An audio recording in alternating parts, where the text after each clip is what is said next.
네, 디스클로저 데이란 영화를 방금 보고 왔습니다. 오늘은 첫 개봉 날이고 오래 기다린 영화인 만큼 얼른 제일 먼저 빠른 시간에 가서 보고 왔는데요. 영화에 대한 깊이 있는 해석은 제가 아닌 이동진 선생님께 맡기고 저는 제가 느낀 저만의 인사이트를 한번 얘기해 보도록 하겠습니다.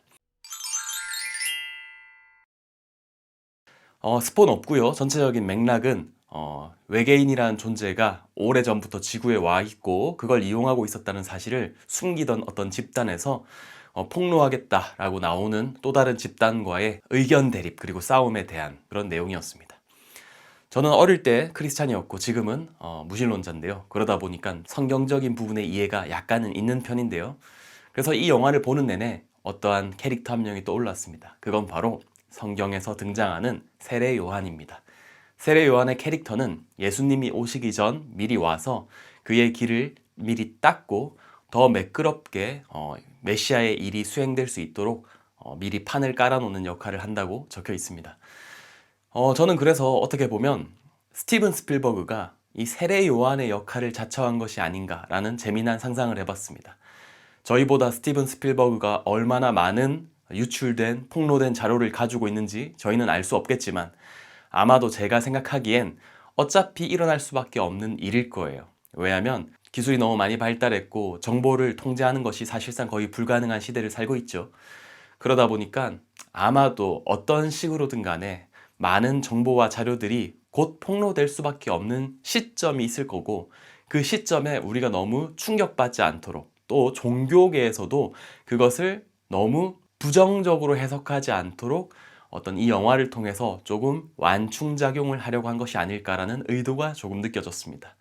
그래서 영화 내내 사람들에게 이 정보가 노출되었을 때 어떤 일들이 일어날지 또 종교계는 어떤 일이 일어날지 세계 평화에는 어떤 일이 일어날지에 대해서 판을 짜놓고 사람들에게 그 정보들이 갔을 때 그들의 반응을 살피는 영화라고도 볼 수 있겠죠. 그래서 저는 이 영화가 단순히 외계인 영화다. 스티븐 스필버그는 이티부터 해서 외계인에 대해서 재밌는 영화를 많이 만들었으니까 이번에도 재밌는 영화를 하나 만들어 왔겠구나 라고 생각하고 갔는데 실제로 초반 중반까지는 재밌다라고 말하기는 좀 어려운 부분이 많았고 마지막 3, 40분 정도가 꽤 흥미롭게 몰아치는 부분이고 좀 충격적인 장면들도 나오는데 어쨌든 그 모든 판들의 목표가 바로 저는 결코 숨겨질 수 없는 어느 정도의 진실들에 대한 준비를 위한 영화다라고 생각했습니다.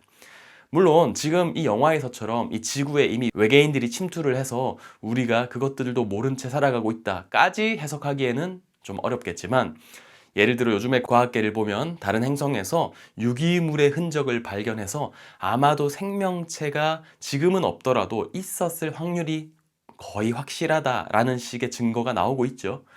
물론 그렇게 작은 부분에서부터 어떻게 보면 외계에서 전파로 영화 콘택트에서처럼 전파를 통해서 우리에게 어떤 메시지를 전하는 존재를 발견하게 될 수도 있는 것이고 어떻게 보면 정말로 우리 지구에 한때 왔다 가면서 프로메테우스란 영화처럼 이 지구에 있는 모든 생명체는 외계인이 씨를 뿌려서 어떻게 보면 농사를 지은 결과일 거다라는 흥미로운 영화 또한 있죠.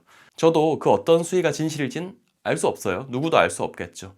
하지만 어떤 정도의 수위일지라도 결과적으로 우리는 꽤 흥미롭고 충격적인 사실을 얼마 지나지 않아 공개되고 받아들여야 될 날이 올 거라는 것은 거의 확실합니다. 그래서 이 영화는 우리들에게 그 충격에 대해 대비하라. 그것이 메시아라거나 외계인이 신이라거나 이런 의미는 아니겠지만 그래도 우리에게 넘겨질 비밀스러운 진실, 그것을 들었을 때 우리는 어떻게 행동하고 어떻게 생각해야 하는지 이 영화를 통해 미리 한번 시뮬레이션 해볼 수 있는 영화다라고 저는 생각했습니다. 그래서 이 영화를 만든 스티븐 스필버그가 아마도 내가 세례 요한의 사명을 한번 자처해 보겠다라고 생각하면서 재밌게 만들어 본 영화가 아닐까 저는 그렇게 느꼈습니다.